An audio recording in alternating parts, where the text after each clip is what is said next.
But I'll take what life gives, make the best of it, take the rest of it, make lemonade.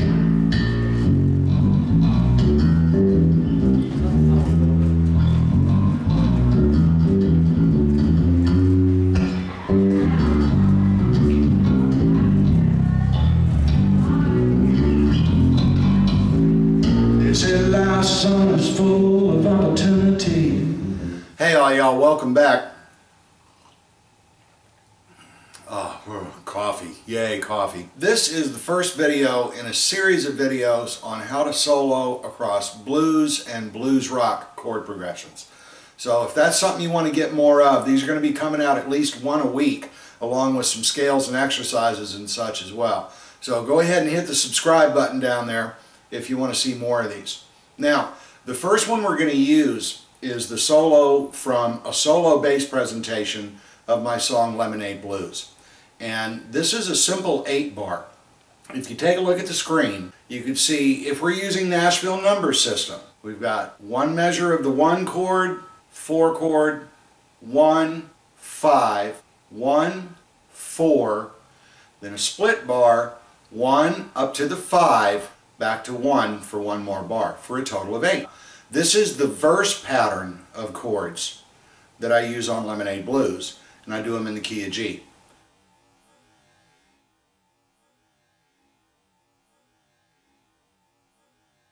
Just real quick, here's just that solo section from a performance of this song that I did for the International Blues Challenge.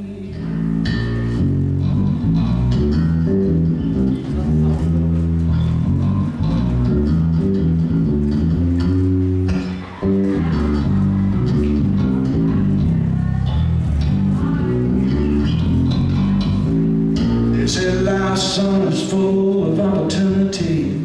Let's take a look at what I'm actually using. And by the way, if you're watching this on YouTube, you can go to basslessionshq.com and you can actually see a graphic of the music for this, okay? But for right now, let's take a look at what I'm using to create that line. Starting from the downbeat, that first measure of the solo is the root chord, the 1, so G, and I'm going to play an outline of the major pentatonic scale up and then back down to the 6th note, which is E. I'm going to skip a couple of notes from the E because I want to use that open A to get to my 4 chord C, and that makes it easier to change my position. So it looks like this.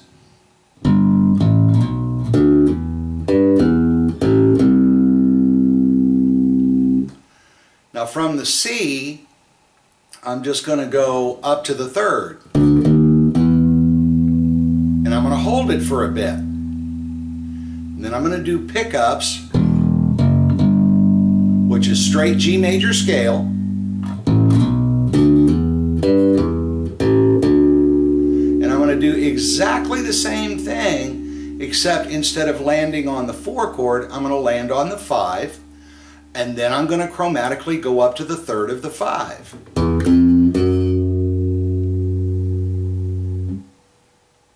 Then I'm going to go back to the root, actually the octave, and I'm going to go backwards on the scale some, straight down to the root.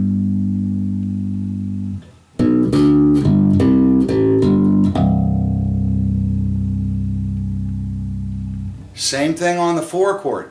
You see that?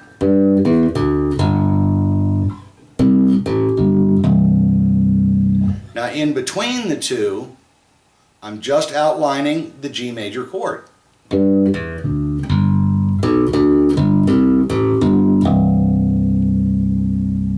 Okay? Then to get back to my 1 chord, I'm going to use the 6 to the 5, which puts me right on the 1, and a major scale walk, and a chromatic walk, and a chromatic walk up to the bridge.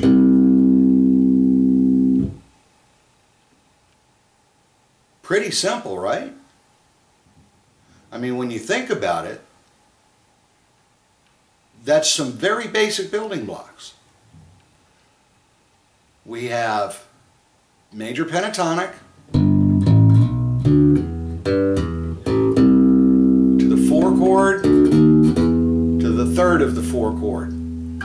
Pickups, major pentatonic, 5 and the 3rd of the 5. Major pentatonic, major chord, pentatonic,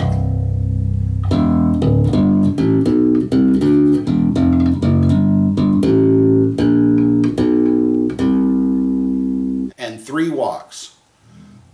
You've got the scalar walk up to the 5, a chromatic walk back to the 1, a chromatic walk up to the 4. So you can see the building blocks in and of themselves are very simple. I'm outlining chords. I'm using strict G major pentatonic scale. I'm doing a couple of walks.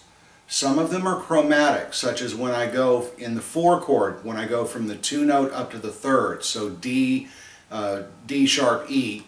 If I go to the 5 chord and do it, it's D, E, F, F sharp. And then we have the chromatic walk back to the 1, we have the chromatic walk back to the 4. But beyond those, all I'm using is a strict major pentatonic scale and outlining the major chord.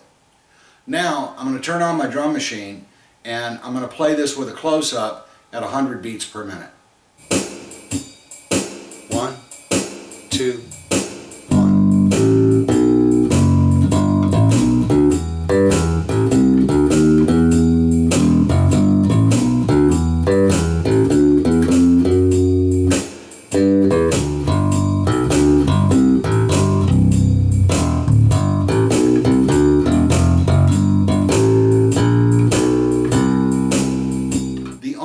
thing I want to point out to you is that I did make a conscious choice, just in case some people are going to ask about this.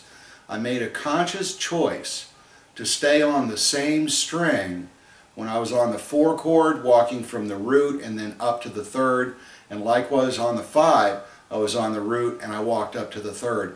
And I did it all on the A string because I wanted the notes in that little phrase to all have the same tonal characteristics, and when you change to a thinner string, the tonal characteristics can change. And I just didn't want to do it at that part of the song.